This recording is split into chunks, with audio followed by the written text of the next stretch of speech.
नमस्कार। आज हम बात करेंगे कि हमारा जीवन है जला हुआ कारतूस। जो कारतूस में ऊर्जा रूपी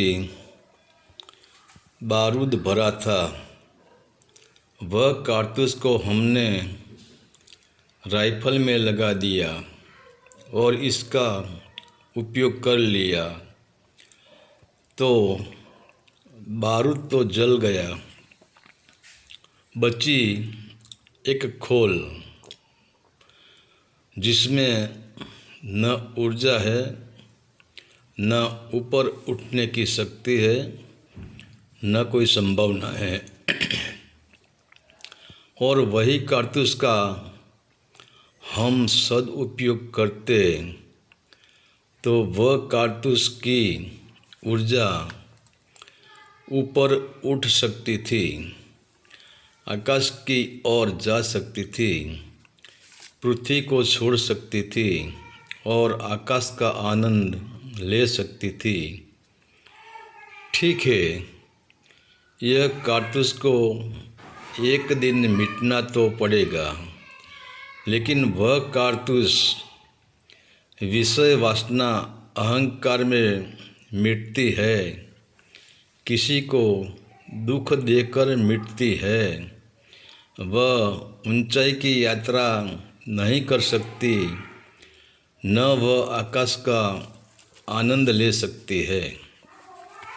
वैसे ही जब हमारा जन्म होता है, तब हमारा अंतःकरण रूपी कारतूस पूरी बारूद से भरा होता है, पूरी ऊर्जा से भरा होता है।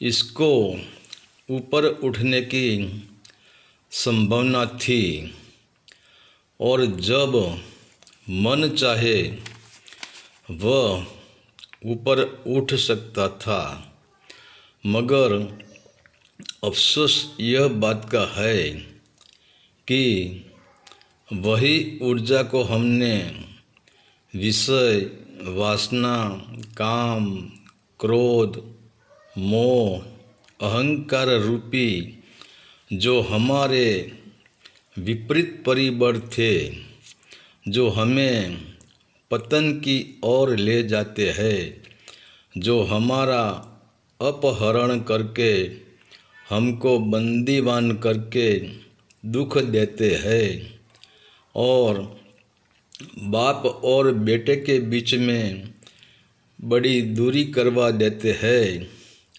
जो बाप की याद भी नहीं आने देते हैं,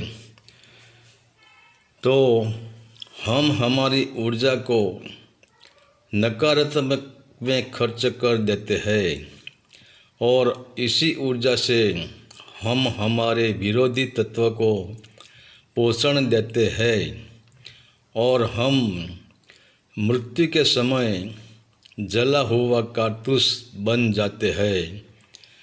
न हमारे में कोई ऊर्जा है, न आनंद है, इसीलिए तो मृत्यु हमें दुख लगता है।